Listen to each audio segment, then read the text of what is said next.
একটা ম্যাজিক এখন শিখাবো, যে ম্যাজিকটা দিয়ে আপনারা সেন্টেন্স কিভাবে বানাতে হয় যারা পারেন না তাদেরকে এখন শেখাবো।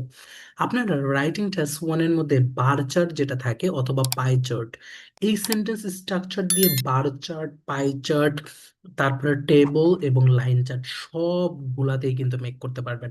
তো আমি আপনাদেরকে এখন একটা বার চার্টের ক্ষেত্রে সেন্টেন্স মেকিং করা শেখাবো ভাই। আপনার রাইটিং স্কোর করে দেওয়ার দায়িত্ব আমার, জাস্ট আপনার ক্লাসগুলো সঠিকভাবে করেন। সেন্টেন্স মেকিং করা বডিতে কিভাবে করতে হয় সেটার পুরো দায়িত্ব আমার, জাস্ট ক্লাসগুলো করেন, মনোযোগ দিয়ে করেন। তো আমরা এখন একটা ম্যাজিক ফর্মুলা শিখবো, যেই ফর্মুলাটা দিয়ে আমরা যেই কোনো ধরনের বার চার্ট, পাই চার্ট, আমরা টেবলের সেন্টেন্স মেক করে ফেলতে পারবো। তো আমি স্ট্রাকচারটা একটু দেখি। স্ট্রাকচারটা হচ্ছে এ, এটা হচ্ছে আমাদের ধরেন এক ধরনের হচ্ছে ডেটা টাইপ, আর হচ্ছে বিটা হচ্ছে অন্য ধরনের ডেটা টাইপ। তাহলে এ অ্যাকাউন্ট ফর হায়ার বা লোয়ার, যদি আমি লোয়ার দিয়ে মেক করি তাহলে লোয়ার, বা হায়ার দিয়ে মেক করি হায়ার। এটা হচ্ছে আমরা যখন আমরা ইনক্রিজিং অথবা ডিক্রিজিং ট্রেন্ড নিয়ে অথবা হায়ার বা লোয়ার ট্রেন্ডের যখন আমরা সেন্টেন্স মেক করব, তখন কিন্তু আমরা এই স্ট্রাকচারটা ইউজ করব।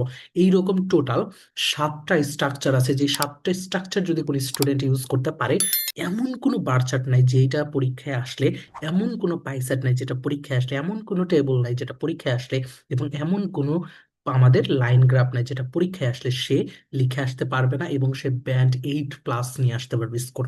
দেখেন সেন্টেন্সটা।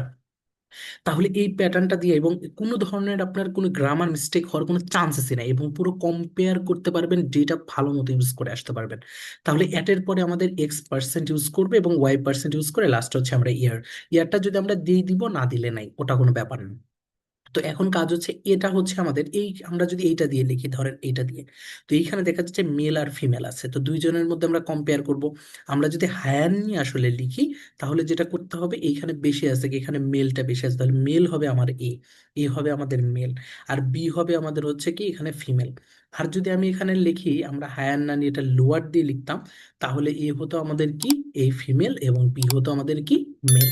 তো এখন এইটা দিয়ে দেখেন সেন্টেন্সটা, মেলস হচ্ছে আমাদের কি, মেলস হচ্ছে আমাদের তারপরে ইউজ করলাম অ্যাকাউন্ট ফর যেটা আমাদের স্ট্রাকচারে আছে, তারপরে হচ্ছে হায়ার প্রপোর্শন যেটা আমাদের স্ট্রাকচারে আছে, তারপরে ইউজ করব অফ লেজ টাইম, যেটা হচ্ছে আমাদের এই যে প্রশ্ন থেকে আমরা নিব, প্রশ্ন থেকে আমরা কাট করব, প্রশ্নের মধ্যে যে সাবজেক্টটা বলছে, এই যে প্রশ্নের মধ্যে একটা সাবজেক্ট বলছে, এই সাবজেক্টটাকে কাট করলাম। তো এই সাবজেক্টটা কাট করে আমরা এই দেনের আগে বসাই দিলাম, তাহলে আরো স্ট্যান্ডার্ড হইলো ব্যাপারটা। তারপরে দেন ইউজ করার পরে আমরা ফিমেলস বসাই দিলাম, তো ফিমেলস হয়ে গেল। এখন করব কি, আমরা এখন করব অ্যাড দিয়ে X%। X%-এর আগে কি ইউজ করতে হয়, কারণ এই ডেটাটা কিন্তু অ্যাপ্রক্সিমেট ডেটা, 100% ক্লিয়ার না, এই জন্য জানেন না, তো দ্যাটস এর আমরা ইউজ করবো অ্যাড অ্যাপ্রক্সিমেটলি। অ্যাপ্রক্সিমেটলি ইউজ করার পর কত আওয়ার আছে সেটা ইউজ করলাম। এই ডেটাটা আওয়ারে আছে, এই যেখানে লিখে দিছে আওয়ার, এই দেখেন, তাহলে 45 আওয়ার। তারপরে আমাদের স্ট্রাকচারে বলছে কম্পেয়ার উইথ, তো আমরা কম্পেয়ার উইথ ইউজ করার পরে নেক্সট একটা ডেটা আছে কততে, এই ডেটাটা আছে ধরেন হচ্ছে আমাদের 38, যেটা অ্যাপ্রক্সিমেটলি আছে বা অ্যারাউন্ড আছে, অ্যারাউন্ড লিখতে পারি 38 আওয়ার্স। লেখার পরে লাস্টে টাইম বা ইয়ার, যদি ইয়ার আমি লিখতে চাই লিখবো, না লিখলেও সমস্যা নেই। এখন এই একইভাবে আমরা এইটার ক্ষেত্রে লিখলাম।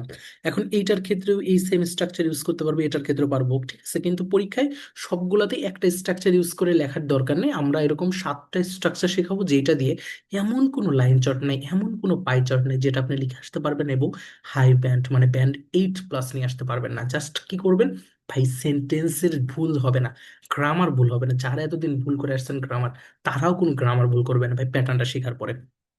তারপরে এই দেখেন, আমরা পরেরটাও যদি লিখি আনএমপ্লয়মেন্ট, এটা যদি আমরা লিখি আনএমপ্লয়মেন্ট, এই যে আনএমপ্লয়মেন্টটা নিয়ে লিখি, তাহলে আনএমপ্লয়মেন্ট মেলস আমরা দিয়ে শুরু করলাম, অ্যাকাউন্ট ফর যা আছে তাই সবকিছু, এবং আনএমপ্লয়মেন্ট ফিমেলস এটা লিখলাম। লেখার পরে এটা অ্যাবাউট দিস, জাস্ট খালি পার্সেন্টেজটা, এটা আছে কত পার্সেন্ট, এটা প্রায় হচ্ছে অ্যাপ্রক্সিমেটলি 85% আছে, বা অ্যাবাউট 85% কম্পেয়ার টু নিচেটা হচ্ছে ধরেন 78%, তো 78% জাস্ট। তো এইভাবে ভাই সবগুলা লেখা যাইব, সবগুলার আমরা লিখতে পারবো। এটা হচ্ছে একটা সেন্টেন্সের স্ট্রাকচার দেখাইলাম।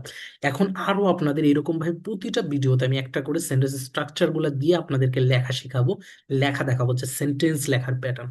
এবং এই প্যাটার্ন গুলো যদি বুঝতে পারেন ভাই, আপনি এমন কোনোটা নেই যেটা লিখে আসতে পারবেন না, এমন কোনো বার চার্ট নাই, এমন কোনো পাই চার্ট নাই যেটা আপনি লিখে আসতে পারবেন না।